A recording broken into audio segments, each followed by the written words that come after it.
누가복음 12장 1절부터 보시겠습니다. 그동안에 무리 수만 명이 모여 서로 밟힐 만큼 되었더니 예수께서 먼저 제자들에게 말씀하여 이르시되 바리새인들의 누룩 곧 외식을 주의하라.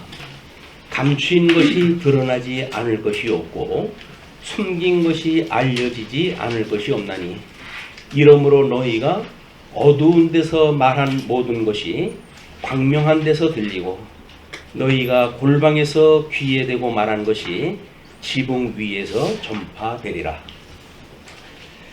우리 지난 시간 11장에서는 끝절에 예수님이 화를 선언을 갖다 하시고 그리고 거기서 나오실 때입니다.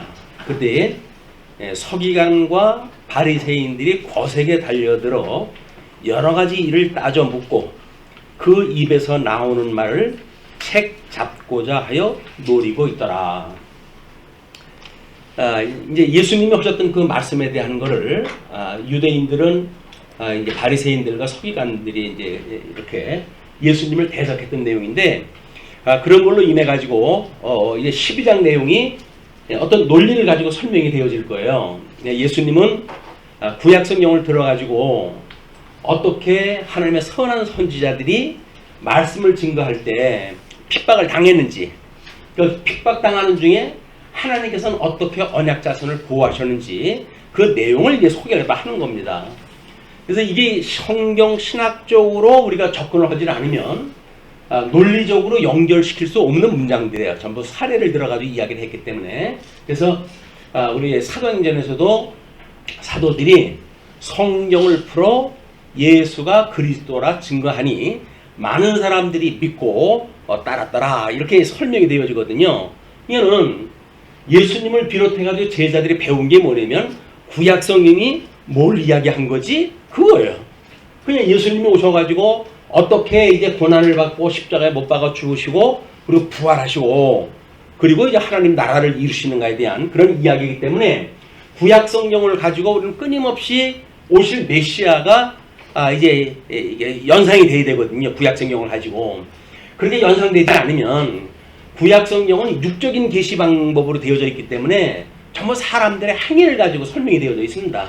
물론 율법도 마찬가지지만 그렇기 때문에 구약 성경을 공부를 하게 되면 거기에서 복음을 발견하는 것이 아니라 율법 안에 갇혀가지고 우리 이 바리새인들과 서기관들처럼 율법주의화 되어져 가는 것이 예수님 오셨을 당시에 이 교인들의 모습이었어요. 이제 그 예수님을 따르는 사람들의 이 양쪽으로 갈려지는 그런 내용들이었기 때문에 이거는 우리가 신약 시대 때 와가지고 신약 성경을 다 이제 완성이 되어진 현재 살아가는 우리들에도 마찬가지입니다.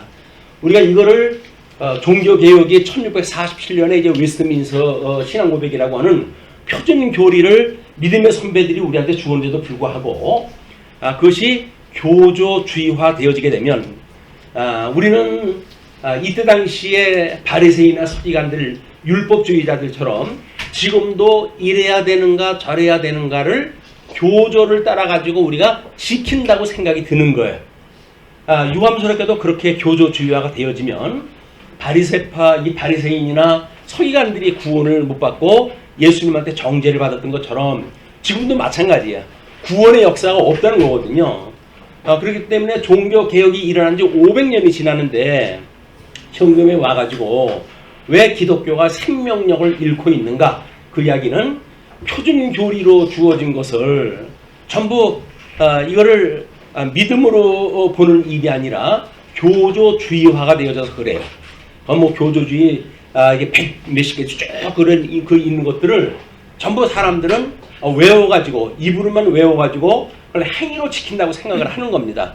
이것이 이런 어려움이 있기 때문에 오늘 이제 이거를 우리가 공부를 하게 되면 이런 오해가 있었구나. 그럼 우리가 경계를 삼아가지고 우리의 신앙생활의 패턴이 달라질 거예요.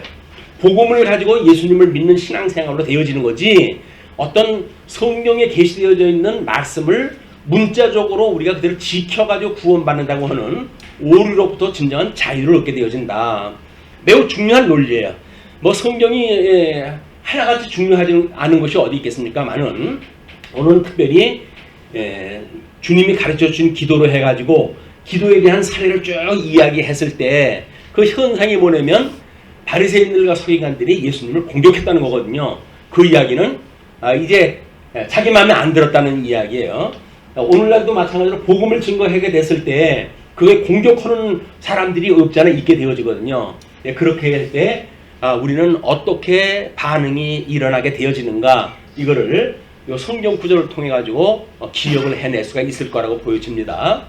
그래서 누가복음 11장 53절에 거기서 나오실 때에 서기관과 바리새인들이 거세게 달려들어 여러 가지 일을 따져 묻고 그 입에서 나오는 말을 책잡고자 하여 노리고 있더라. 이렇게 되어져 있는데 이제 그 내용이 이제 제자들에 대한 격려라고 했어요. 12장 내용을. 그런데 그 노리고 있더라 라고 하는 뜻이 잡고자 하여 지키더라 라고 하는 뜻이거든요. 우리가 구약 성경을 보게 되면 믿는 사람들을 시험하는 무리들이 우리의 사방에다 올무를 놔요. 그 우리 짐승 잡는 그런 올무를 놓거나 함정을 파놓고 거기 빠지기를 기다리는 것이 이 음녀 권세들이 하는 일이에요. 그래서 우리가 주기도를 할 때마다 시험에 들게 하지 말아주세요 라고 하는 그 이야기는 바로 이러한 것이 있기 때문에 주님이 11장에서 그걸 이야기를 한 거예요. 시험에 들리게 하지 마시옵고. 왜냐면 우리를 하나님의 사람이기 때문에 사단들은 끊임없이 호시탐탐 노리고 있는 거예요. 네가 예수를 믿는다고 내 손에 한번 걸려봐라. 너는 내가 정죄해가지고 끝내 심판대로 너를 끌고 갈 거야. 이렇게 이야기를 하고 있거든요. 그렇기 때문에 우리는 그런 그 말씀을 경계해야 되는데 그거를 그 가로친 데를 보게 되면 그렇게 써놨어요. 그들은 예수를 공격할 허점을 찾기 위해 정당하지 못한 방법을 사용하고 있다. 수단 방법을 안 가리는 거예요. 그래서 어떤 그 권세를 가지고 있는 자들은 우리 어린 양의 권세가 아닌 한 끊임없이 그거를 자기의 유익을 위해서 쓰게끔 되어져 있어요. 그래가지고 택한 사람이라고 한다면 할 수만 있으면 택한 자를 할지라도 마치 우는 사자와 같이 집어삼킬 듯이 우리한테 이제 덤벼들고 있거든요. 우리는 영적으로 해가지고 상당한 이런 위기에 노출되어져 있는 사람들이에요. 지금도 뭐 우리가 여러 가지 이제 그런 범법행위가 있다든지 하게 되면 탈탈 털어가지고 우리를 판사한테 끌고 가지고 고소한 데까지 끌고 가잖아요. 죽이겠다는 이야기거든요. 사단이 그 일을 다 하는 거예요. 지금 우리들을 신앙생활을 할 때에도. 그래서 율법을 우리가 이제 지켜가지고 만약에 구원을 받는다든지 교조를 중심으로 해서 구원받는다고 한다면 영락없이 우리는 잡혀갈 수밖에 없어요. 근데 우리는 복음을 깨달아가지고 주님이 우리에게 주셨던 은혜의 선물을 주셨던 복음을 가지고 살아가는 성도이기 때문에 아무리 이 자들이 공격을 했다 한다 할지라도 주님께서 우리를 지키신다는 거예요. 그걸 논리적으로 이거 설명을 한 거예요. 개론에 보게 되면 바리새인의 누룩 경계를 했다 하잖아요. 이거는 거짓 선지자의 미혹을 경결하는 이야기예요. 구약 성경 전체의 이야기가 다 그렇지만 우리가 이제 예수님의 우리 구약 성경이 바벨론의 포로로 끌려갔다가 70년 만에 돌아온다고 하는 예언을 갖다 한 것이 예레미야서에 이제 나와져 있어요. 그래서 오늘은 예레미야서를 중심으로 해가지고 이 논리를 생각을 한 거예요. 그렇기 때문에 예레미야 29장 이 본문에 우리가 이제 들어가서 확인을 할 거지만 거기에 어떻게 예레미야가 바른 복음을 전하는데도 불구하고 많은 대적자들에 의해서 음모를 받고 급기야는 옥에까지 갇히게 되어지는지 이런 내용들이 소개가 되어질 겁니다. 4절로부터 7절까지는 믿음으로 두려워하지 말라고 하시는 거거든요. 그러니까 70년 후에 회복이 예언되어져 있기 때문에 염려하지 말라는 거예요. 이제 그런 그 일이 벌어진다 할지라도 회복되어진다는 이야기는 예수님으로 인해서 부활되어진다는, 예수님이 십자가에 죽으셨다가 부활하신다는 이야기고, 그 이야기는 몸된 교회에 와가지고는 결국 우리 재림하시는 그날까지 주님께서 우리를 붙들고 계시다는 거거든요. 그걸 이제 우리가 이 장면을 통해서 확인하게 되어지는 겁니다. 그 다음에 우리 8절로부터 12절까지는 성령의 주관자이신 성령님에 대한 걸 이야기를 하는 거예요. 우리 인식의 주관자이신 성령께서 우리를 깨닫게 하시는 일이니까 이게 허투루 사람들이 가르치는 교훈에 되어지는 것이 아니라 성령께서 우리한테 깨달음을 줘가지고 믿음을 간직한 우리 마음판에 그 믿음을 간직하고 있는 성도들이니까 너희들은 염려하지 마라 라고 하는 내용이에요. 그래서 예레미야 25장에 이어서 회복의 예언은 예레미야 30장에 이제 그 내용을 중심으로 해서 설명이 되어집니다.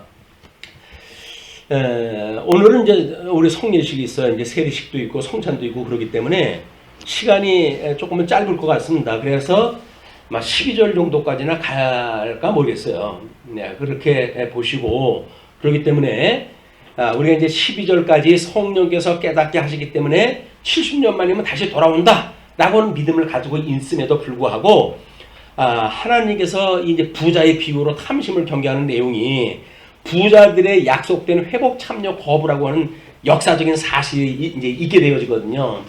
우리가 1차, 2차, 3차 바벨론 포로로부터 회복이 되어지는데 다시 자기네 고국으로 돌아오게 되어지는데 1차 회복 때 한 5만 명이 참여가 되어집니다. 근데 그 5만 명 중에 돈 많아가지고 거기에 자리 핀 사람들, 이런 사람들은 참여하지 않아요. 이제 그 역사적인 사실을 가지고 예수님이 이 세상에도 마찬가지죠. 주님이 이제 승천하시고 주님의 몸된 교회가 이루어질 텐데 거기에서 탐욕을 갖게 되어지게 되면 신령한 세계의 관심보다는 육적인 탐욕에 너희들이 함몰되어져 가지고 하나님의 구원을 놓치기가 쉬우니까 그걸 경계하는 이야기가 부자들의 약속된 회복 참여 거부를 통해 가지고 부자의 비유로 탐심을 경계하는 거예요. 전후 문맥이 없이 무조건 탐욕을 금하는 그런 그 이야기가 아니라 역사적인 내용과 구약 성경의 근거에 의해 가지고 좀 예수님이 이게 주님의 그런 그 부활 때까지도 마찬가지고 또 주님의 몸된 교회가 우리 예수님 오실 때까지 재림 올 때까지 어떻게 굳게 잡고 계신지를 우리에게 보여주시는가 라고 하는 그런 내용이기 때문에 그런 논리를 따라서 이제 공부가 되어지는 겁니다. 물론 이제 그 뒤에 내용 다음 시간에 공부할 거니까 일단 한번 11장 1절로 3절 우리 본문 읽은 대로 해가지고 거기에서 제자들한테 누룩 외식을 갖다 죽여라 그러잖아요. 거기에 인용 구절을 예레미야 29장 9절로부터 뭐 27절까지 되어져 있는데 그거를 띄워가지고 건너뛰어가지고 두 절만 소개해서 해놨습니다. 내가 그들을 보내지 아니하였어도 그들이 내 이름으로 거짓을 예언함이라 여호와의 말씀이니라. 예레미야가 복음을 증거할 때에도 거짓 선지자들이 있어요. 이때 당시에 예레미야는 바벨론으로 포로로 끌려가는 것은 하나님께서 이미 70년 있다가 회복을 한다고 약속이 되어져 있기 때문에 포로로 필연적으로 끌려가야 돼요. 끌려가야 되니까 끌려갈 때 괜히 한 거 해가지고 애만 고생하지 말고 그냥 순순히 포로로 끌려가라 이제 그 얘기거든요. 그 얘기를 민족주의자들이 듣고 가만히 있을 사람들이 없죠. 저는 역적 맞나 저놈 죽여라 하는 거예요. 이제 거짓 선자들이 일어나가지고 어떻게 택한 백성들이 다른 나라에 포로로 끌려가는 것을 당연시 여기고 그리고 그거를 선지자라고 하는 자가 입을 벌려 말하느냐 이제 그런 거 논리거든요. 그래서 27절에 이렇게 이제 계속됩니다. 이제 내가 어찌하여 너희 중에 선지자 노릇을 하는 아나도 사람 예레미야를 책망하지 아니하느냐. 우리 예수님도 지금 참 선지자로 와가지고 하나님 뜻을 이야기를 하잖아요. 근데 거기서 바리새인들하고 서기관들이 뭘 하는 거예요? 예수님을 공격하는 거예요. 이제 그게 그때가 이것이 예레미야에서 보게 되면 선지자들한테도 그런 역사가 있어 왔다. 그렇기 때문에 예수님은 참 선지자이기 때문에 고난을 받으셔야 된다는 거예요. 이게. 근데 그거를 하나님의 뜻을 모르게 되면 베드로는 지금 이걸 공부한 사람 아니에요. 이제 예수님 따라다니면서. 그런데도 불구하고 십자가에 내가 못 박혀야 되겠다. 이렇게 이야기를 했더니 뭐라 그래요? 주님 그럴 수 없습니다. 라고 해가지고 나서잖아요. 근데 예수님께서 뭐라고 그럽니까? 사탄아 내 뒤로 물러가라 이렇게 이야기를 해요. 예수님한테 아무리 공부를 하다 했던 베드로라고 하더라도 하나님의 선한 뜻은 예수님이 우리들의 모든 죄를 지시고 십자가에 돌아가셔야 되는 거예요. 근데 자기가 무슨 의욕심이 있다고 그럴 수 없습니다 하고 나서니까 그거는 하나님의 뜻을 정면으로 좀 부정하는 일이거든요. 그건 사단이 하는 일이다 그 얘기예요. 조금 전에도 그 신앙 고백을 했던 베드로거든요. 주는 그리스도시고 살아계신 하나님의 아들이고 뭐 이렇게 고백을 갖다 했었는데 말로는 고백을 갖다 했어요. 말로는 고백을 했었는데 진정 예수님이 돌아가신다고 그러니까 아니 내가 생업 다 포기하고 그리고 예수님을 따라가지고 여기까지 왔는데 예수님 허망하게 간다고 한다면 이 자괴감을 어떻게 할까? 현실의 문제인 거예요. 그동안 모든 생업도 포기를 했는데 예수님이 돌아가신다고 그러니까 그럼 난 뭔가 닭 쫓던 개가 마치 지붕 쳐다보듯이 될 신세가 되는 게 아니야. 이런 이야기거든요. 그러니까는 신앙생활을 할 때에 왜 이것이 거짓 선지자들이 우리한테 공격을 해올 수 있는 빌미가 있느냐. 성도들이 대부분 신앙생활을 이기적인 신앙생활을 하는 거예요. 나를 위한 신앙생활을 하는 거예요. 그렇기 때문에 우리들한테 끊임없이 이런 함정이 위기 현상으로 돌아오게 되어지는 겁니다. 우리는 이기적인 게 아니에요. 사랑은 자기의 유익을 취하는 것이 아니라고 그랬잖아요. 신앙생활은 결국 뭐예요? 주를 위해서 살아가는 거란 말이야. 나는 이제 오늘도 세례식이 있지만은 예수님으로 더불어 함께 죽고 이제는 예수님 안에서 부활을 갖다 했다. 예수님과 함께 죽고 예수님과 함께 살았습니다. 라고 하는 걸 신앙 고백을 갖다 해가지고 교회 구성원이 되어졌잖아요. 그렇기 때문에 우리는 나를 위해서 신앙생활을 하는 것이 아니라 주를 위한 신앙생활이란 말이에요. 얼마나 명분이 대의명분을 가지고 우리가 신앙생활을 합니까? 그런 우리들이기 때문에 그런 걸 놓치는 순간 나를 위한 신앙생활을 했을 때 우리는 기복신앙에 빠질 수밖에 없고 신비주의의 미혹에 빠질 수밖에 없고 또 율법주의에서 선한 열매를 맺어야 된다고 강조하는 그런 율법주의에 우리가 빠질 수밖에 없다. 끊임없이 우리는 주님께서 우리를 거저 살리셨다. 그런 믿음을 붙들고 살아가야 된단 말이에요. 이것이 예수님이 돌아가시게 되면 주님 정말 이 구약 성경이 그렇게 약속되어진 대로 주님께서 진정 돌아가신다는 말씀입니까? 그래가지고 우리가 그것이 나의 이 죄를 위해서 돌아가시는 거 아닙니까? 그리고 우리 통곡을 해야 되거든요. 우리 죄를 인해 통곡을 해야 되는데 우리는 죄에 대해 통곡을 안 하잖아요. 아예 뭐 예수님 다 용서를 해주는데 뭐 죄 때문에 맨날 뭐 죄 하냐 이렇게 이야기를 해보니까 신앙생활을 해가면서도 예수 그리스도의 대속에 은혜를 놓치고 살게 되어지는 거예요.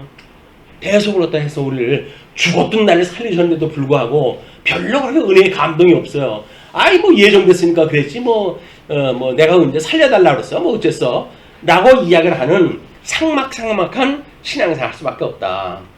그러나 우리는 예수 그리스도의 대속의 은혜로 피 흘림에 의한 오늘 성례식이 있잖아요. 그럼 떡과 잔을 나누는 것이 우리 교회의 표지란 말이에요. 정상적인 교회냐 라고 하는 표식이 뭔가 그것이 세 가지가 있는데 그 중에 하나가 성례예요. 성례. 물론 그 은혜의 방편도 마찬가지입니다. 지난 시간에도 말씀을 드렸지만 우리가 은혜를 받는 방편이 뭡니까? 라고 하는 외적 방편을 세 가지를 이야기를 하는데 그 중에 하나가 성례식이다. 오늘 이 성례식을 통해 가지고 하나님의 은혜를 깨닫게 되어지는 이런 시간이 되어졌으면 좋겠습니다. 아마 우리 집사님 기도했던 내용도 이제 그 일에 성례식을 통해 가지고 은혜를 깨닫는 일이 자 이렇게 했는데 이제 이 선민들이 얼마나 범죄를 갖다 했고 그리고 분열을 하고 그리고 통합하는가에 대한 내용은 표로 쫙 만들어 놨는데 이 표를 만약에 우리가 이거를 다 읽으신다고 한다면 이것만 설명을 해도 한 시간이 다 가요. 오늘 카페에다 소개를 다 해놨으니까 참고해서 보시고 이거는 성경의 내용입니다. 이제 성경의 내용이 1절에 물이 수만 명이 모였다고 이렇게 이야기를 했잖아요. 물이 수만 명이 모였다. 서로 밟힐 만큼 이렇게 되어졌단 말이에요. 그러니까는 이제 호사가들은 이런 그 성경 구절이 나오게 되면 옳았구나 잘됐다. 그래가지고 이제 시비를 걸기 시작을 하는 거예요. 아니 수만 명이라니 거기 어디에 수만 명이 모여가지고 예수님 말씀을 들을 자리가 있단 말이냐 라고 해가지고 생 난리가 다 피고 그러는 거거든요. 성경이 맞니 안 맞니 이래가지고 하나는 알고 둘을 모르는 거예요. 이제 왜냐하면 그 만 명이라고 하는 그 이야기는 수의 많음을 표현을 갖다 할 때 보통 사용이 되는 이야기입니다. 그것이 관용적인 표현이라고 하는 그런 그 의미가 있잖아요. 그거를 단순하게 문자적으로 딱 해석을 갖다 해가지고 뭐 예를 들어서 이런 문학적인 표현이라든가 이런 관용어를 통해 가지고 강조하는 그런 그 내용을 제대로 알아먹지 못하는 거예요. 그냥 성경이 맞니 안 맞니를 가지고 시비를 걸고 그러다 끝내 구원의 길로 들어서질 못하고 도중하자가 되어지는 겁니다. 이것이 이제 우리가 성경을 이해하는 사람들의 자세인 거예요. 하나님의 말씀은 1.1핵이라도 더하거나 감할 수 없을 만큼 이거는 우리 성령님께서 기록을 하게 하셨고 이거는 무한 말씀이다 라고 하는 대전제가 있는 거거든요. 우리가 표준교를 통해서 그걸 깨닫는다고 한다면 성경은 하나님의 말씀이야. 그래서 우리가 확인이 되어질 때까지는 뭐 이런 문자에 가지고 맞냐 안 맞냐 라는 걸로 시비 걸다가 신앙생활을 포기하는 이런 미련한 자리로 갈 것이 아니라 하나님의 말씀은 하나님의 말씀인데 틀릴 리가 없지. 내가 뭔가 생각이 짧아도 내가 생각이 짧겠지. 설마 수천 년을 전해져 왔던 이 진리의 말씀이 내 이 잘나빠진 IQ의 그런 그 지적 어떤 자격을 가지고 그것이 그르다 옳다 이렇게 판단할 수준은 아닐 거야 라고 우리가 생각하는 것이 가장 상식적인 판단이에요. 우리는 그 상식을 벗어나게 되면 자기가 대단한 것 같이 착각을 하거든요. 왜? 자기가 해석을 하는 거니까.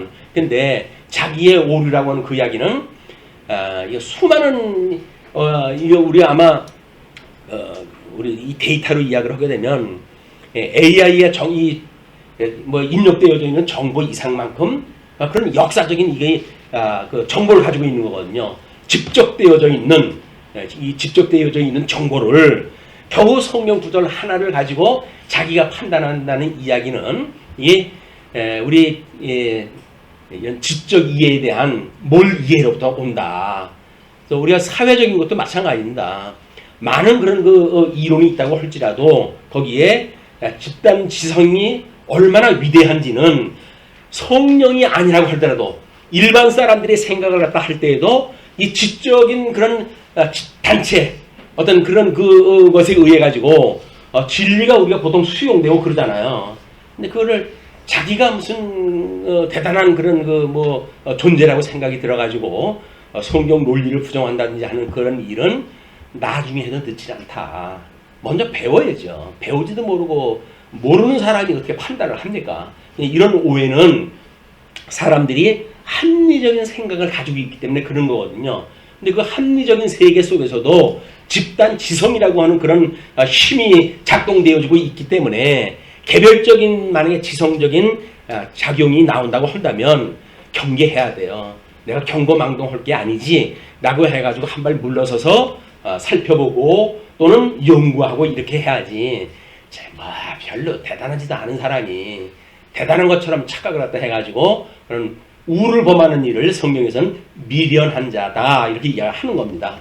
자, 그렇기 때문에 이제 수만 명이 모였는데 먼저 제자들에게 이야기를 한다고 이렇게 이야기를 했어요. 1절에 뭐라고 그러냐면 제자들에게 말씀하여, 이 제목을 잡기를 이번 주에 바리새인의 누룩에 대한 경고를 이야기하면서 주보를 갖다 보시게 되면 주보의 제목입니다. 거기에 1절로 3절까지 이제 그렇게 나왔는데 이거를 그 한쪽 괄호 4번에 그 위에 그 주제의 이름이 뭐냐면 제자들에 대한 격려라고 이렇게 이야기를 했어요. 제자들에 대한 격려. 그리고 이제 우리 한쪽 괄호 4번까지 그게 끝나고 가로 없는 2번을 넘어갔을 때 백성을 통한 확장이라고 하는 걸로 장면이 달라지거든요. 그냥 제자들에게 했다고 하는 그런 문구를 통해 가지고 요거를 지금 설명을 해 나가야 돼요. 그러면서 13장에 넘어갈 때는 13절에 이야기했던 것처럼 그 대중 중에 그 백성들 중에 무리 중에 라고 어떤 사람이 질문을 갖다 해요. 그러므로 예수님이 말씀하신 것이 확장되어지기 때문에 제자들에게 했던 영역과 그다음 무리로 했던 그 영역을 구분하는 것이 이게 성경적으로 합당하다고 생각이 들어가지고 제목을 그렇게 정리했다 했습니다. 그래서 12장까지는 제자들을 통한 확장이고 그 다음에 13장서부터는 우리 백성들을 통한 확장이라고 하는 걸로 모델을 구분을 해냈어요. 그렇게 해야 하나로 된 이야기지만 뭔가 특징을 잡아가지고 구조를 만들어야 되기 때문에 그렇게 설명을 한다. 그렇게 이해를 하셨으면 좋겠고요.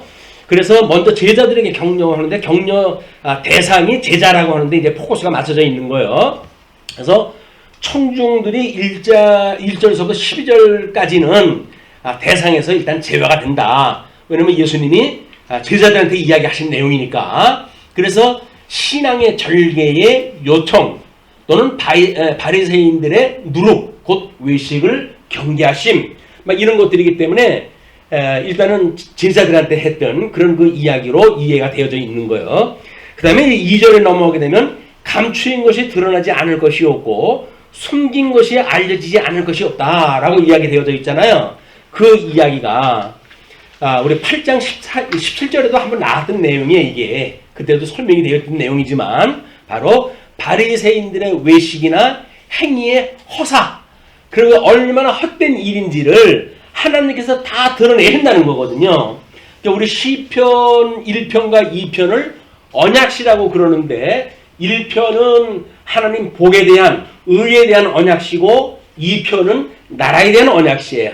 그 2편에 보게 되면 백성들이 어찌하여 허사를 경영하는고 이렇게 나와요. 허사를 경영하는고 평생을 살면서 헛된 일을 경영하는 사람들이 미련한 사람들이란 말이에요. 그럼 진짜 일은 뭔가?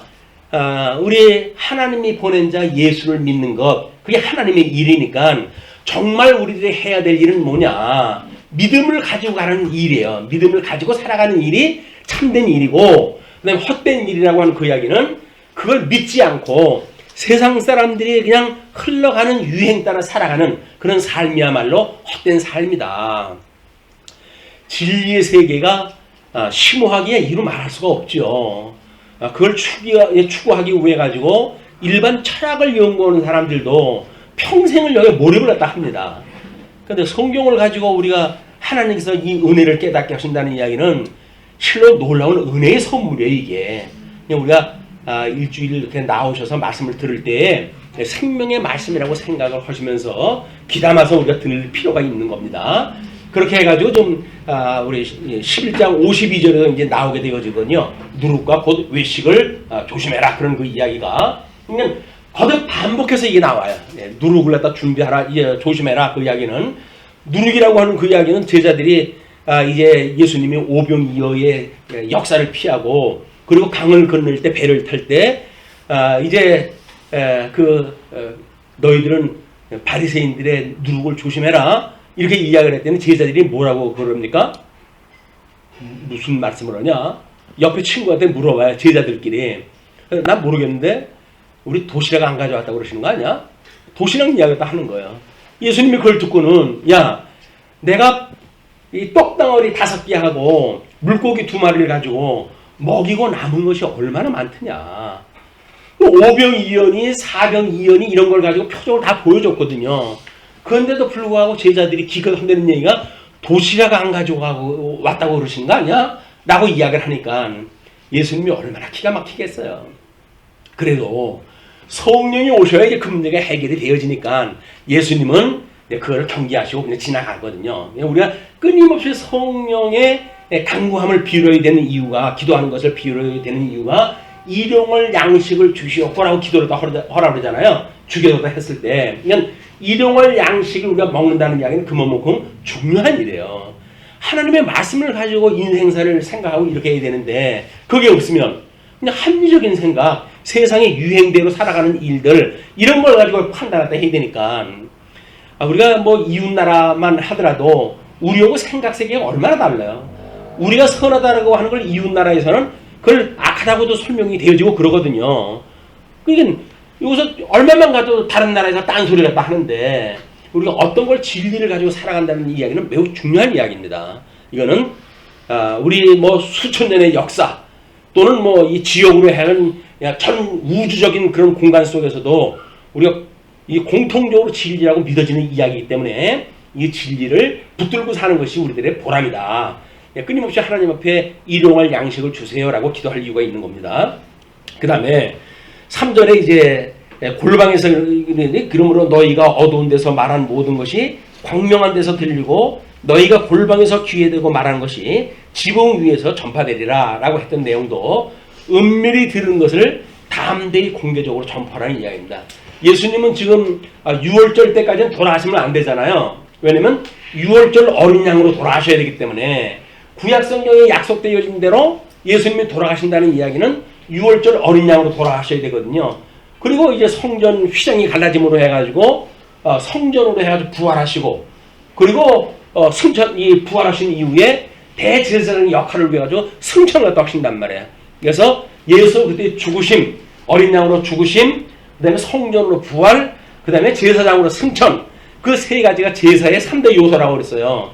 신령한 제사, 3대 제사는 예수님이 철저히 이루셔야 되기 때문에 예수님의 모든 그런 일정은 스케줄이 있는 거예요. 이제 그렇기 때문에 우리들이 예수님은 왜 내가 그리스도라고 하는 사실을 전하지 말라고 그랬냐?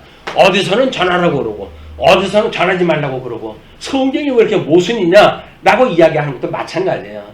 때를 모르니까 예수님이 지금 6월절 때까지 기다릴 때냐 아니면 그때까지 지금 가까이 왔기 때문에 돌아가셔야 될 때냐라고 하는 거에 따라서 이야기가 달라지는 거예요. 그렇기 때문에 지금은 내가 너희들한테만 이렇게 이야기를 하지만 그 이야기예요. 왜? 제자들한테 대상이 제자들이라고 그랬잖아요. 너희들한테 이야기하는 것이 나중에는 온 세상 망에 너희들이 선포해야 될 일이다. 이제 그 이야기를 하는 겁니다. 그건 이사야 우리 그 말씀을 갖다 인용을 했는데 40절에도 이게 다 나와요. 우리 예레미야에도 나와요. 근데 이사야 말씀을 인용을 했거든요. 내가 주의 공의를 내 심중에 숨기지 아니하고 주의 성실과 구원을 선포하였으며 내가 주의 인자와 진리를 맡은 회중 가운데서 감추지 아니하였나이다. 이사야가 이제 고백을 하는 거예요. 감추지 않았다 그 이야기예요. 이사야는 하나님 앞에 좌우지간 죽음을 내대고 복음을 증거했던 사람이니까 그러면 그렇게 이사야가 전했던 것처럼 너희들도 이렇게 복음을 증거하는 때가 하나님가 주신다. 이제 그런 그 이야기죠. 자, 그러면서 우리가 장면이 바뀌어가지고 4절로부터 7절입니다. 자, 내가 내 친구 너희에게 말하노니 몸을 죽이고 그 후에는 능히 더 못하는 자들을 두려워하지 말라. 마땅히 두려워할 자를 내가 너희에게 보이리니 곧 죽인 후에 또한 지옥에 던져 넣는 권세 있는 그를 두려워하라. 내가 참으로 너희에게 이르노니 그를 두려워하라. 참새 5마리가 두 아사리온에 팔리는 것이 아니냐. 그러나 하나님 앞에는 그 하나도 잊어버리시는 바 되지 아니하는도다. 너희에게는 심지어 머리털까지도 다 세신 바 되었나니 두려워하지 말라. 너희는 많은 참새보다 더 귀하니라. 우리한테 큰 위로가 되어지는 그 말씀이에요. 근데 이 무슨 뜻인지를 모르게 되면 그냥 요것만 달랑 띄어가지고 우리 삶에 적용을 한다 어쩐다 해가지고 이제 우리는 하나님만 믿으면 이렇게 된다 해가지고 예수님하고 상관없는 신앙사가 하게 되어지니까 조심하다 해서 볼 필요가 있는 겁니다. 그래서 예레미야 25장 5절 말씀인데요. 그가 이르시기를 너희는 각자의 악한 길과 악행을 버리고 돌아오라. 그리하면 나 여호와가 너희와 너희 조상들에게 영원부터 영원까지 이거 준 그 땅에 살리라. 영원하신 하나님 나라에서 영생을 누리고 사는 것은 우리 하나님 앞에 악행을 버리고 회개하고 돌아봐야 된다는 이야기거든요. 이스라엘 백성들이 지금 예레미야나 선지자들이 했던 이야기는 여기 이 유수 회복 기간에 이야기했던 내용이에요. 유수와 회복 기간에 선지자들이 대부분 이제 하나님의 말씀을 선포를 갖다 했는데 그 말씀에 의해 가지고 예수님이 십자가에 돌아가실 것을 예표로 보여준 사건 그리고 부활하실 것을 예표적으로 보여줬던 역사적인 사실이에요. 이는 역사서는 역사 이야기예요. 그 역사 이야기가 신학적인 의미로 보게 되면 오실 메시아, 이 메시아에 대한 언약의 내용이기 때문에 그 내용은 예수님의 성육신, 공생의 죽으심, 부활이라고 하는 이런 예수님을 증거하기 위한 모형적인 예표로서의 모형으로 언약을 한 내용이란 말이에요. 신약성경과 구약성경이 아무 상관이 없다고 한다면 우리 초대 때는 신약성경을 연구한 사람들이 그랬거든요. 이제 복음을 우리가 만나는데 구약성경이 뭐 필요 있느냐? 라고 이제 구약성경 무용론을 주장을 하고 그랬어요. 그 이야기는 이렇게 구조를 이해하지 못하기 때문에 오는 한계인 거예요. 오늘 구약성경의 논리와 신약성경의 논리가 일치가 되어집니다. 이거를 언약하신 대로 이루어가시는 그런 하나님이 우리가 이렇게 발견되어지고 예수 그들 중심으로 해가지고 내가 보낸 자 예수 그들 믿는 것이 너희들이 하는 일이야. 내가 하는 일은 그 일을 다 하는 거야. 이렇게 이야기를 하셨거든요. 요한복음에서. 그냥 예수님을 믿는다는 게 뭐예요? 예수님을 믿는다는 이야기가 결국 우리 예수님을 보내시마 하셨던 하나님께서 그 예수님을 보내셔가지고 언약하신 대로 다 이루시는 것, 그걸 믿는 거란 말이에요. 그러니까 성경, 신구약 성경을 우리가 믿는 것이 하나님의 일을 하는 거예요. 오늘 오해를 하게 되면 하나님의 일이라고 하는 것이 따로 있고 성경 공부하는 게 따로 있고 이렇게 생각을 하는데 그렇지는 않습니다. 하나님의 일이라고 하는 것은 성경을 일용할 양식을 먹는 것부터 시작이 되어지는 거거든요. 그래야 예수님을 믿게 되어지고 믿음으로 해가지고 우리는 만사를 믿음으로 살아가는 거예요. 만사를 은사로 우리가 여겨가지고 그렇기 때문에 그게 하나님의 일을 한다 이렇게 이야기를 하는 거예요. 그러니까 목사는 이걸 가르치는 거예요. 이제 하나님의 일이 뭡니까? 라고 하는 것이 하나님과 언약하신 대로 만사를 이루시는 일입니다. 이걸 증거하는 것이 목사가 증거하는 일이거든요. 그러니까 그 일을 믿는 사람들은 그것이 가르치는 자와 좋은 곳으로 함께하는 일인 거예요. 뭐 좋은 곳으로 함께한다 그랬더니 목사님 오시래도 한 번 갖다 해드려야 좋은 곳으로 함께한단 말이냐? 뭐 그런 일이 다 있냐? 이렇게 해가지고 또 비하는 건 사람들이 있어요. 뜻을 모르고 자기네들의 이 미련한 생각은 안 하고 성경에 있는 내용을 오해해가지고 자기의 멋대로 해석을 하고 이런 일이 벌어진다. 신앙생활은 성경을 통해서 우리가 이 확보가 돼야 돼요. 그래서 이 텍스트를 중심으로 해서 성경 공부하는 것이 그만큼 중요하다. 이걸 놓치게 되면 그럼 할 수 없어요. 유행 따라 변하는 신앙생활을 우리가 따라가는 수밖에 없는 거예요. 신비주의자 친구를 갖게 되면 신비주의자 따라가지고 신비주의 교회를 다니고 그래 신비주의적인 생활하다가 그리고 마지막 날 주님께서 만약에 버린다고 한다면 그냥 기껏 평생을 예수님 믿다가 그냥 죽는 거예요. 이런 오해가 없으려고 한다면 과연 어떤 말씀을 우리가 들어야 되는가라고 하는 매우 중요하다. 그래서 사실인가 해서 확인하는 일이 매우 중요하기 때문에 저는 제 이 성경의 논리를 가지고 설명을 한다고 하지만 제가 깨달은 바를 가지고 설명을 할 거 아니겠어요. 근데 여러분들은 그렇지 않을 수가 있으니까 각자가 확인하다 해야셔야 돼. 이걸 사실이 그런가? 이덕성을 내가 믿을 수 있어? 내가 확인하다 해야지 라고 하는 것이 신사적인 신앙생활의 자세.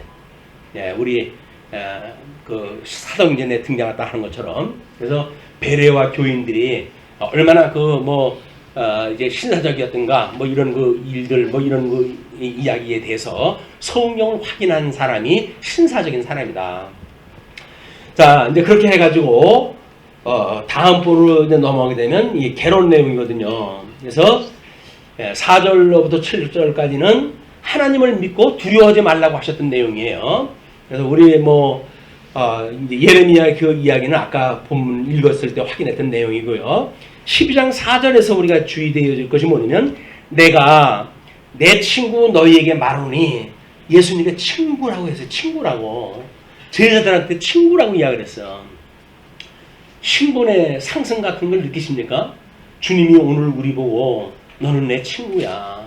이렇게 만약에 살아 계시는 음성으로 들려주신다고 한다면 우리는 아마 있는 모든 거 다 포기하고 주님 따라갈 거예요. 그런 것이 주님께서 직접 들려주시지 않고 하나님의 말씀인 성경을 통해 우리한테 들려주시니까 긴가민가 하는 거예요. 이게. 긴가민가 해가지고 다른 거 다 포기하고 따라가다 그게 아니면 어떡해. 얘는 확인될 때까지는 그래도 내 거를 가지고 신앙생활 해야지 라고 하는 것이 우리를 포기 못하는 이유예요. 결국은 우리가 너를 부인하고 나를 따르라 라고 이야기를 했는데도 불구하고 왜 우리는 우리 자신을 부인을 하다 하지 못할까? 그 이야기는 부인하다가 아니면 어떡해요? 완전히 다 잃어버리는 건데. 혹시 모르니까 남겨두고 나중에 죽을 때 가지고 확인이라도 하자. 이런 불신을 가지고 신앙생활 하는지도 모릅니다.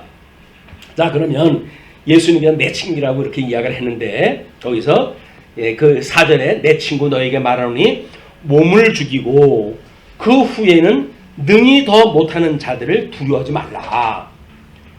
그러면 우리는 어떤 사람이에요? 우리 신분의 변화가 됐다 그랬어요. 예수님을 믿고 우리는 신분의 변화를 받게 됐어요. 어떤 신분으로 변화를 받았나요? 죽었던 우리 살아났다 그랬잖아요. 영생을 얻게 되었어요. 영생을 얻었기 때문에 우리 영혼은 영생을 가지고 있는 영혼이에요. 우리 몸은 믿기 전에 그냥 그 몸이에요. 그렇기 때문에 신분의 변화가 되었다는 이야기는 죽었던 영이 우리가 살아났다는 이야기지 몸뚱아리에 변한 게 아무것도 없어요. 그렇기 때문에 하나님 말씀이 들어오질 않으면 옛날 믿기 전에 몸이 하고 있던 우리가 얼마나 그 DNA가 질깁니까? 버릇이라고 하는 것이 얼마나 못돼 먹었는지 몰라요. 그래서 3살 버릇이 8까지 간다고 우리 그 버릇을 못 버리는 것이 육체의 한계거든요. 그런데 영혼은 죽었던 우리 영혼을 살려주셨으니까 그 영혼이 어떻게 되어졌는지를 깨닫는 것이 신분의 변화다. 아, 내가 영생을 얻었어. 이제 하나님을 아버지라고 부르는 사람이야 내가. 이런 믿음을 가지고 이 험악한 세상을 살아가야 담력을 얻고 살아갈 수가 있는데 그렇지 않으면 우리는 날마다 코낀 이 종처럼 노예처럼 살아가게 되어진다. 요렇게 해야 출세하는 거야. 요렇게 하는 게 성공하는 거야. 라는 건 전부 가짜예요. 진짜 성공은 예수님을 바로 믿는 거거든요. 자, 그런 그 일이기 때문에 지금 육신의 죽음과 영혼의 죽음을 두 가지로 나눠가지고 설명을 하는 방식이에요. 왜? 육신은 세상 사람들이 칼로 죽일 수 있는 것 아니에요. 그 우리는 목숨을 가지고 있는 사람이에요. 이제 이 육적인 목숨도 가지고 있는 사람들이에요. 그렇기 때문에 만약에 그들이 자기네들 말 안 듣는다고 해가지고 우리를 칼로 쥔다. 그럼 죽을 수밖에 없잖아요. 그러나 우리는 그러나 또 하나의 생명이 있으니 그것이 영적인 생명이다. 그 영적인 생명은 영원한 생명이기 때문에 이거는 세상 사람들이 어쩔 수가 없는 거예요. 그래서 믿음의 사람들이 왜 그렇게 용기 있게 수천 년의 역사를 통해 가지고 이 예수를 믿는다고 하는 사람들이 그럼 갖은 박해를 통해서 뭐 그렇게 어려움을 경험한데도 불구하고 그들이 믿음을 지켜왔느냐, 그 이야기는 이걸 믿기 때문에 그러는 거야. 나는 영생을 가진 사람이야. 뭐 우리 그 이단 교주가 이제 정부에서 내줬대요. 법원에서. 그걸 가지고 혹시 사기가 진작돼 가지고 나쁜 짓 더 하면 어떡하냐라고 교육에서 염려를 하고 그러는데 그 사람들은 이미 영적인 죽음과 육적인 죽음을 초월한 사람입니까? 초월하지 못한 사람입니까? 그 사람들을 내어준 이유가 뭡니까? 노령으로 병이 있어가지고 죽을까 염려가 돼 내준 거거든요.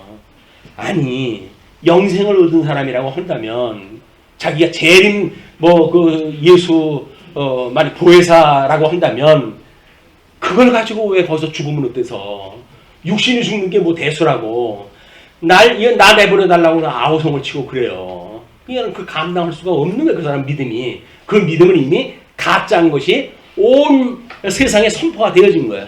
거기서 그렇게 뭐 로비를 갖다 해가지고 우리 풀려줘라, 우리 그 수장을 갖다 풀어다오라고 이야기한 것은 이미 그들은 이런 믿음 생활로 해가지고 영생 얻었다고 하는 것을 부인하는 일이었어요. 우리는 그걸 가지고 염려할 게 없잖아요. 가짜였구나. 우리는 그렇게 생각이 들죠. 까불더니 가짜였구나. 이렇게 생각이 들잖아요. 이것이 이제 우리가 믿음으로 보는 세계란 말이에요. 그 사람들 지금 신천지에 많은 사람들은 그 사람이 봐라 이게 하나님의 능력으로 감옥을 나오게 됐다 이렇게 이야기를 할 거예요. 뭐 베드로도 그렇지 않았더냐 뭐 이래가지고 아마 성경 구절을 등장을 다 시켜가지고 이걸 아직도 해야 될 일이 많으니까 하나님께서 그를 나오게 했다 이렇게 설명을 할지도 몰라요. 그러나 우리는 천사가 풀어준 것이 아니라고 한다면 분명히 사람에 의해서 나왔고 판사의 승낙을 얻고 나왔다고 한다면 그거는 가짜입니다. 영생을 얻은 사람이 아닌 거예요. 자, 그렇기 때문에 우리들의 그 육신의 죽음과 영혼의 죽음 이 두 가지는 우리가 늘 가지고 생각을 염두에 둬야 되는 거예요. 그래서 우리가 이제 종말론까지 이제 갈 때 개인의 종말은 인간의 육신의 수명이 닿으면 죽지 않습니까? 그건 죽는다고 하더라도 우리의 영혼은 온 우주의 역사가 다 끝난다 할지라도 영원한 천국에서 우리 신랑 되신 예수님과 함께 영원 무궁토록 우리가 그 행복한 천국을 누리고 살 거거든요. 그걸 우리 소망 중에 갖고 사는 거야. 그걸 우리가 가지고 사는 것이 행복입니다. 행복한 신앙생활을 했으면 좋겠어요. 그러면서 그 6절에 나온 이야기가 이제 참새 5마리 이야기가 나오잖아요. 두 아사리온에 팔리는 것이 아니냐라고 하는 그 이야기는 그때 당시에 5마리 참새를 포장마차가 있어가지고 참새고기 판 것이 아니라 그들의 이게 주식으로 해가지고 없는 사람들을 위해 가지고 그런 걸 판매하는 일이 있었는데 두 아사리온이라고 하는 아주 싸게 싼 값으로 팔리고 있었어요 그때. 그런 걸 예를 드는 거예요. 그러나 하나님 앞에는 그 하나도 잊어버리시는 바 되지 아니하는도다. 참새 5마리 그 중에 1마리라 할지라도 하나님께서 그 생명을 주신 거예요. 영은 없죠. 영은 없지만 하나님 생명을 줘가지고 참새가 살아가고 있으니까 그 하나님께서 다 주셨기 때문에 잊어버리는 바가 되질 않는다는 거예요. 참새 5마리가 죽는다고 해가지고 요즘 뭐 사회적으로 해가지고는 이제 우리 태아를 뭐 제거하는 문제 뭐 이런 걸로 해가지고 시끄럽습니다 사회가. 이게 뭐 이제 개혁을 이루어가면서 세상이 변화돼 가고 그래서 기존 법령에 의해 가지고 저촉을 받는 저항들이 만들어지고 그래 나타나는 현상들이거든요. 어쩔 수 없는 그런 현상이에요. 세상이 바뀌게 되면 고전적인 법을 가지고는 다 해석할 수가 없습니다. 특별히 지금 뭐 인터넷 문화에서 만들어지는 이런 걸 가지고는 죄를 장악할 수가 없어요. 이 정부에서. 그래서 법령을 계속 바꾸고 이제 이래야 되는데 그래서 그렇게 참새 1마리까지도 하나님이 잃어버리는 바가 되질 않는다. 그건 뭐예요? 하나님의 허락하에 떨어지는 거예요. 참새가 5마리가 팔리는데 그 팔리는 1마리가 팔리는 것까지도 이 사단이 그걸 판매하는 사람들이 사단이 의해 가지고 그게 된다 할지라도 하나님의 허락을 받고 그 일이 다 되는 거다. 하나님의 뜻대로 되지 않는 건 세상에 없어요. 모든 망하는 것도 하나님의 뜻대로 망하는 거니까 그걸 우리가 하나님의 절대 주권이라고 이야기를 하는 겁니다. 자, 그래서 너희에게는 심지어 머리털까지도 다 세신 바 되었나니 너희는 누구예요 지금? 대상이 누구라 그랬어요? 제자들이에요. 그 제자들한테 너희들은 참새처럼 그 육적인 목숨뿐만 아니라 너희들은 육적인 그런 목숨이 살아있는 동안 너희들이 가지고 다니는 머리카락 이 하나까지도 하나님께서 다 세신 바가 되어졌다는 거예요. 저는 이제 머리 빠지는 속도가 빨라지는 때 아니에요. 그럼 머리 빠지는 숫자를 제가 압니까 모릅니까? 저는 몰라요. 근데 하나님께서는 그걸 다 세신 바가 되어졌다는 거예요. 얼마나 이 개인 하나님의 사람들에 대한 관심을 하나님 가지고 계신가 라고 하는 걸 우리가 이런 데서 우리가 알 수가 있는 거 아니에요. 그러나 하나님이 우리한테 그렇게 사랑을 가지고 애정을 가지고 그냥 사랑하는 아들까지 보내주셔가지고 우리를 구원을 하셨다는 거 아닙니까 이게. 그냥 그런 주님이 우리 하나님이 어떤 분인가를 깨닫고 우리 살아가는 일이 신앙생활을 해가는데 담력을 가지고 우리가 신앙생활을 해갈 수 있는 거다. 너 예수 믿으면 죽어 라고 하는 공갈에 우리가 무릎 꿇는 것이 아니라 너는 나의 육신을 죽일 수 있었는지 몰라도 나의 생명은 우리 하나님께서 가지고 계신 거야 라고 하는 걸 믿음을 가지고 살았던 사람들이 예수님이 돌아가시고 사도행전에 나오는 사도들의 모습이었어요. 베드로가 감옥에 갇히게 되거든요. 그 감옥에 갇혔을 때 이제 천사가 나와가지고 그걸 놔줘요. 그래가지고 거기서 출애굽이 되어졌거든요. 아니 감옥에서 나오게 됐거든요. 출애굽을 하게 됐잖아요. 근데 이제 그 관료들이 감옥에다 집어넣어놨으니까 어떻게 되는지 한번 보내봤어요. 이제 데리고 오라. 그랬더니 갔더니 옥에 텅텅 비온 거예요. 그래가지고 지금 비었다. 그럼 어디 가든지 잡아라 라고 이야기를 했더니 성전에서 복음을 증거하고 있는 거예요. 그때 성전에서. 아니 이게 어쩐 일이에요? 아니 그 죽음의 고비를 갖다 넘겼던 사람들이 살려주셨으면 살 길 찾아가야 될 거 아니겠어요? 그냥 성전에 가서 복음을 증거하고 그랬어요. 그랬더니 그들이 붙잡아가지고 하는 얘기가 너희들 다른 거 다 해도 좋아. 근데 예수가 죽었다고 다시 살아났다는 얘기만 하지 마라. 그렇게 이야기하는 거야. 왜? 그 이야기는 구약 성경을 아는 한 메시아거든요. 죽었던 가운데 부활한 사람이 있다고 한다면 그건 메시아예요. 약속이. 근데 그걸 하고 다니면 메시아가 이미 왔는데 그 성경을 알고 있다고 하는 그 당대의 신학자들이 그걸 모른다는 이야기 아닙니까? 그냥 그 얘기만 하지 마라. 이렇게 이야기를 했더니 베드로가 하는 이야기가 내가 너희들이 원하는 이야기 하는 것이 옳은지 하나님이 우리에게 주셨던 그 복음을 전하는 일이 옳은지 너희들 스스로 판단해라. 그건 뭐예요? 그 얘기는 내가 포기할 수 없지. 세상에 살아가면서 예수님 믿는 것이 하나님의 일이었고 그걸 증거하는 것이 사도들의 일이었는데 그걸 증거하지 말라는 이야기는 뭐예요? 사는 우리들의 보람이 없어진다는 이야기 아닙니까? 살아가는 이유가 없다는 이야기 아닙니까? 그걸 주장할 때 했을 때 아유 목숨만 살려주신다고 한다면 그렇게 하죠 뭐 이렇게 10번이라도 했겠건만 사도들은 너희들 말이 듣는 것이 옳은지 우리 하나님의 말씀을 듣는 것이 옳은 건지 너희들이 스스로 판단해라. 왜? 하나님은 영혼까지 죽일 수 있는 분이고 너희들은 기껏해 욕심밖에 못 죽이잖아. 내 영혼을 죽일 수 있는 하나님 말씀 듣는 것이 옳은 거야 라고 이야기를 해가지고 그들이 그냥 혼만 내주고 이제 쫓아냈죠. 이제 그런 내용들이 소개가 되어지거든요. 자, 그래서 하나님 앞에는 그 하나라도 라고 하는 것이 하나님의 관심과 예정이라고 한다면 머리털까지 세신 바가 됐다라고 하는 것이 인간의 삶을 완벽하게 돌보신다. 그것이 우리 이제 말씀동 서원교회의 카페에 제 필명이 뭐라 그랬어요? 만사은사라요. 만사은사. 어떤 것도 하나님 주는 은혜의 선물이 아닌 게 없어요. 우리한테는. 다 은혜의 선물이에요. 근데 왜 불만이 생길까요? 그걸 잊어버리는 순간 이제 불만이 들어오는 거예요. 마귀들이 우리 틈을 갖다 계속 노리거든요. 틈새 공략을 해요. 우리들이 그렇게 해도 하나님의 뜻이면 됐죠 그래가지고 살아간단 말이에요. 근데 이건 보기 싫은 거예요. 그러니까는 우리들한테 네가 정말 그래? 라고 해서 자꾸 공격을 또 하고 올무를 놓고 함정을 파놓고 해가지고 너 한번 걸리기만 해 내가 칠 거야 라고 해서 괴르고 있는 거예요. 아침에 나오실 때마다 시험에 들게 하지 마시옵고 기도하는 일이 그만큼 중요한 겁니다. 그런 일로 해가지고 우리 다 선한 일을 하려고 모인 사람들 아니에요. 이 복음 진리를 지키고 보수하게 모인 사람들 아닙니까? 우리들이 얼마나 이 존귀한 존재들입니까? 그런데 세상에 하찮은 것들이 우리 방해나 또 한다고 그러면 자존심 상할 일 아니에요. 근데 어떻게 우리 육신이 연약하기 때문에 사소한 걸로도 우리 시험에 빠질 수밖에 없으니 하나님 앞에 시험에 들게 하지 마시옵고라고 기도가 필요하다.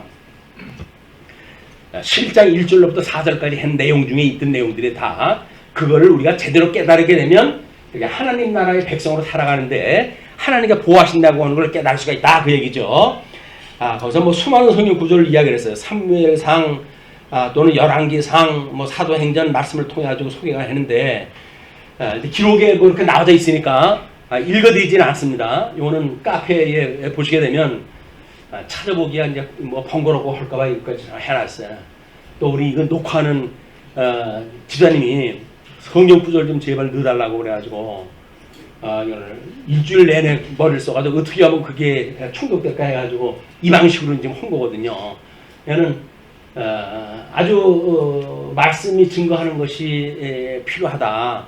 그래서 이것이 만약에 중계가 되어지게 되면 현장에서 듣는 사람들하고 또 다르잖아요. 감각이. 그걸 깨달을 수 있는 것은 객관적인 성경의 근거를 제시해야 되기 때문에 그걸 요구한 줄로 알아요.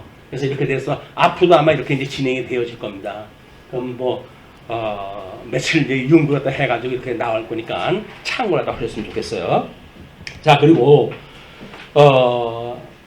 우리 7절 끝에 많은 참새보다 귀하다고 이야기를 하는데 그거를 귀중한 제자들을 소중하게 여기는 것은 당연한 일이다. 하나님 우리를 당연하게 귀하게 여기는 것이 그걸 시편 기자는 91편 4절에 이와 같이 이야기를 한 거예요. 그가 너를 그의 깃으로 덮으시리니 내가 그의 날개 아래에 피하리로다. 그의 진실함은 방패와 손방패가 되시나니 우리를 지키시는 하나님이 우리들의 피난처가 되신다는 거예요. 물론 구약 성경은 누구에 대한 걸 이야기한다고 했죠? 오실 메시아 이야기를 했잖아요. 예수님은 일거수일투족 우리 하나님께 다 보호를 다 하시는 거예요.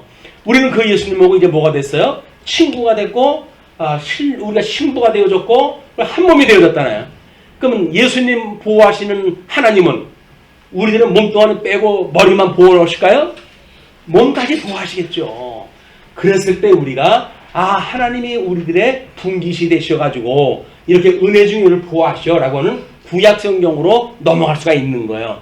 예수님을 통해서 넘어가야지 예수님을 통하지 않고 직접 나 걸로 이야기를 해버리게 되면 내가 메시아가 돼버리고 마는 거예요.